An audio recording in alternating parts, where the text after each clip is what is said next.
Do you know neuroblastoma is a rare type of cancer that develops in immature nerve cells called neuroblasts? These cells are part of sympathetic nervous system which control involuntary functions like breathing, heart rate and digestion.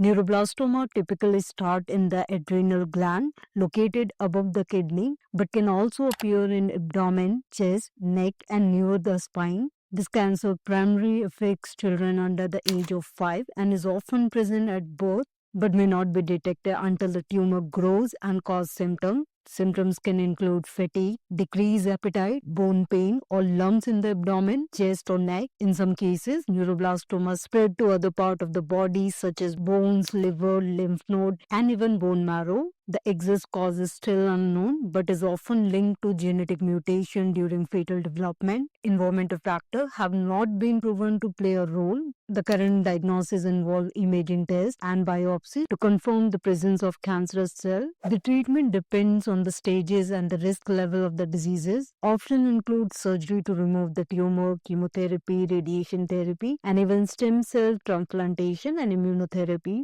Low-risk cases in infants may require only observation or surgery and have also better outcome. Although high-risk cases are more aggressive and challenging to treat, neuroblastoma accounts for about 7 to 8% of all childhood cancer and is responsible for 15% of cancer-related deaths in children. Despite its severity, advances in the treatment have improved survival rate for certain groups.